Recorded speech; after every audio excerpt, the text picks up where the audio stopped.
Salut mon gars, dans cette vidéo, on va regarder c'est quoi le meilleur exercice et le pire exercice de quadriceps parmi les plus populaires.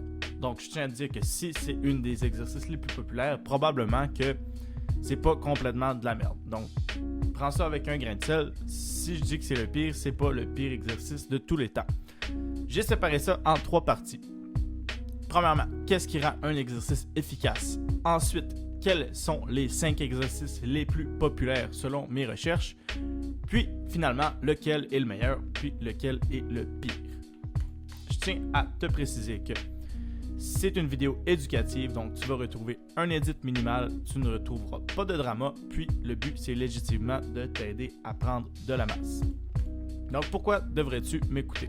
C'est parce que, premièrement, j'ai essayé pratiquement tous les exercices de quad qui existent dans ce monde. Je suis passé de 125 à 185 livres malgré ma génétique qui était quand même vraiment médiocre, on va se le dire. Je suis devenu coach, j'ai fait mes études pour devenir coach, j'ai appris la biomécanique, bref, j'ai une assez bonne idée de quel exercice de quad tu dois faire si tu veux prendre de la masse. Donc premièrement, les 5 points pour évaluer un exercice. C'est pas au jugement, c'est pas parce que je les aime, il y a quand même des points à regarder. Est-ce que le mouvement te permet d'étirer ton muscle? Est-ce qu'il y a une bonne tension dans la partie étirée? Toutes les dernières études démontrent que la partie de chaque mouvement la plus importante pour faire grossir un muscle, c'est toujours la partie étirée du muscle. Donc, admettons que je voulais entraîner mon biceps, eh bien, ce serait plus ici qui serait important que ici. Donc, la partie étirée. Ensuite, est-ce qu'il y a un bon potentiel de charger lourd? Est-ce qu'il y a un potentiel d'augmenter le poids?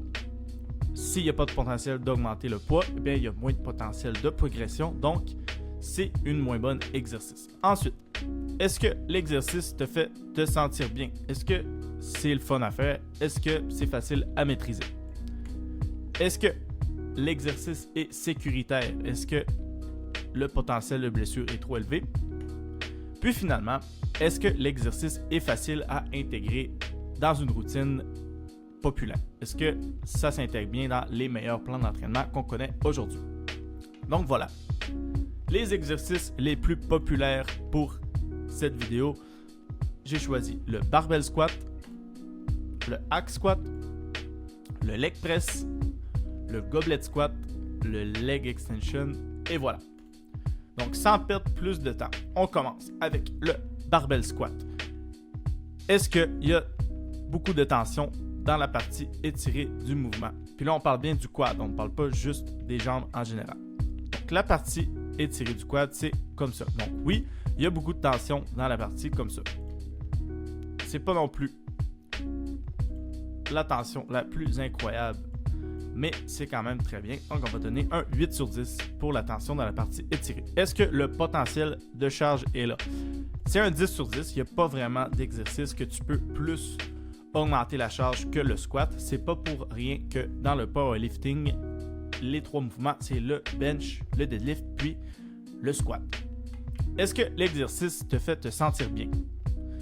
Est-ce que c'est facile à maîtriser? Non, c'est pas facile à maîtriser, mais lorsque tu le maîtrises, c'est une des exercices qui te fait sentir le plus comme un dieu. Donc, je vais donner un 7 sur 10. Est-ce que l'exercice est sécuritaire? Ces 2 catégories-là rentrent un peu ensemble. Je vais donner également un 7 sur 10.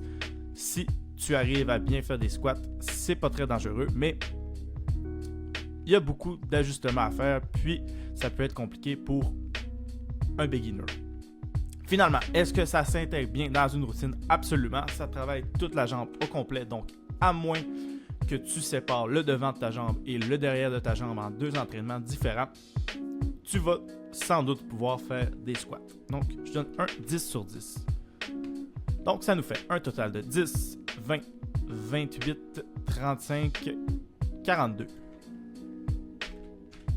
42 sur 50 pour le barbell squat.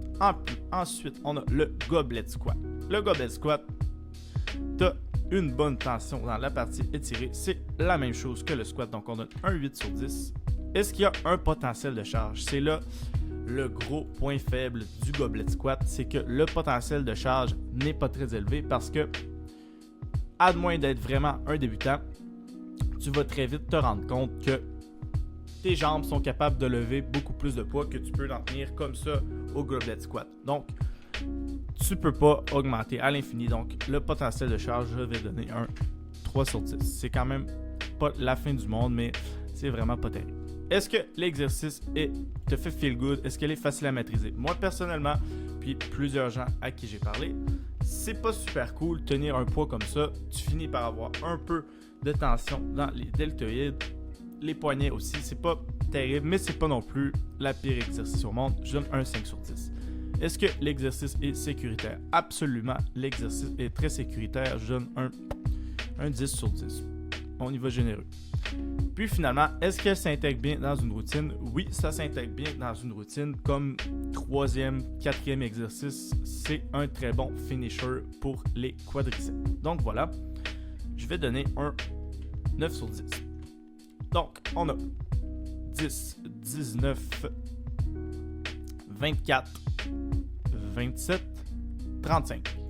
35 sur 50 pour les goblet squats. Excellent exercice de finition.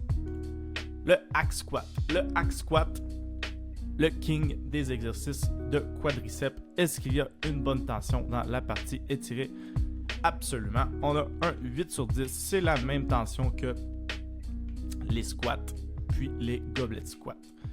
Le potentiel de charge est quand même excellent. C'est pas autant que du barbell squat, mais il y a un bon potentiel de charge. Je vais donner un 9 sur 10. Est-ce que l'exercice est facile à maîtriser? Absolument. C'est super facile. Je donne un 10 sur 10. Il n'y a pratiquement pas de technique. Tu fais juste placer tes pieds de la façon qui est la plus naturelle pour toi, puis tu descends. Pas besoin de gérer le bas du dos, pas besoin de gérer rien d'autre que tes jambes. Est-ce que l'exercice est sécuritaire? Absolument. 10 sur 10. Puis finalement, est-ce qu'elle s'intègre bien dans une routine? Absolument. Ça peut être un excellent premier exercice ou deuxième exercice, dépendamment de si tu fais du barbell squat avant, mais ça peut être une main exercice. Puis ça peut aussi être une isolation. Donc je donne un 10 sur 10. C'est super facilement programmable dans tous les plans d'entraînement. Donc tout ce qu'on perd, c'est 3 points pour le hack squat. Donc 47 sur 50. Je te mentirai pas, je pense que ça va être le grand gagnant des exercices de quadriceps. Mais on va voir. Leg extension. Est-ce qu'il y a une bonne tension dans la partie étirée? Absolument. Je dois donner un 10 sur 10. C'est très probablement l'exercice qui va pouvoir te donner la meilleure tension dans la partie étirée. Est-ce qu'il y a un potentiel de charge? Moyennement.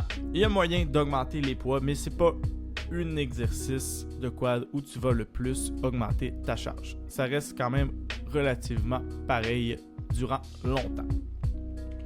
Donc pour le potentiel de charge, on va donner un 6 sur 10.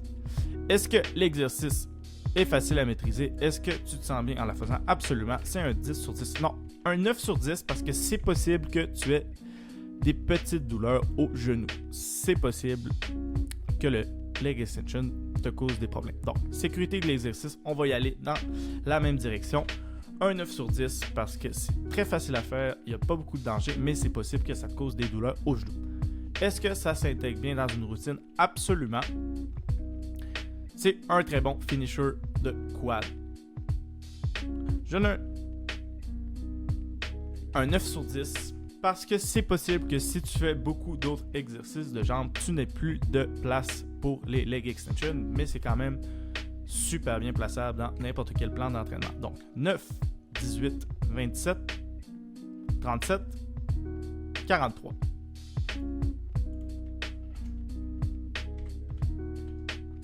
Finalement, on a le leg press. Le leg press, tout un exercice très populaire. C'est généralement un exercice que les beginners vont avoir tendance à faire. Est-ce qu'il y a de la tension dans la partie étirée? Oui, mais un peu moins que dans le squat, que dans le goblet squat, puis dans le hack squat. Pourquoi? C'est parce que, je vais te faire un petit dessin. Disons que ça, c'est la tension lorsque tu fais un squat. Ton quadriceps, il est étiré au maximum ici, mais il n'est pas étiré au maximum ici, mais il est quand même relativement tiré. Si on compare maintenant au leg press, maintenant tu es comme ça, comme ça, comme ça, comme ça, dans la partie étirée. Puis là, ici, on a le leg press avec les poids. Bref, ça, c'est toi. On a encore une fois la même tension dans le genou que dans le squat, sauf que ici, c'est comme si ta jambe était comme ça. Parce que là, ici, elle est à côté au maximum. Donc, ton quadriceps, il est un peu moins étiré dans le creux de ta hanche lorsque tu fais du leg press. Donc, qu'est-ce que ça veut dire? Ça veut dire que la tension dans la partie étirée est un peu moins bonne. Donc, on va mettre un 5 sur 10. C'est vraiment pas la meilleure tension dans la partie étirée que tu vas pouvoir trouver. Le potentiel de charge, c'est un 10 sur 10. Honnêtement, je crois que c'est l'une des exercices les plus facilement chargeables. Est-ce que tu te sens bien en le faisant? Est-ce que c'est facile à maîtriser? Absolument. C'est un 10 sur 10 également. Est-ce que l'exercice est sécuritaire?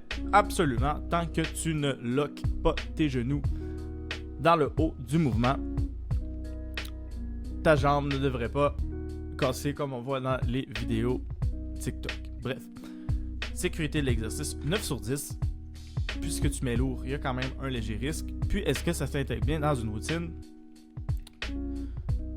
Absolument. 10 sur 10. Donc, 30, 39 plus 5, 44. Donc voilà. Si on fait le ranking final des exercices de squat les plus populaires, en première place, on a le hack squat. En deuxième place, on a le leg press. En troisième place, on a le leg extension. Ensuite, on a les barbell squats. Puis finalement, on finit avec les goblet squats comme étant la pire exercice parmi les plus populaires. Garde en tête que c'est parmi les plus populaires. Si c'est une des plus populaires, il y a quand même un certain point positif. Donc, voilà. Si tu veux prendre de la masse, tu es un homme qui aimerait avoir une communauté d'hommes supportive, que tu aimerais que je te montre exactement ce que j'ai fait pour ma prise de masse, eh bien, je t'ai fait un cours gratuit, complètement gratuit. C'est pas juste le premier module auquel tu vas avoir accès. Tu ne dois pas payer pour avoir accès au cours complet. Je te montre nutrition, optimisation de la testostérone, entraînement, bref, tout ce que tu as besoin pour prendre de la masse en tant qu'ectomorphe. Le lien est dans la description. D'ici là, fais confiance au processus. Ciao!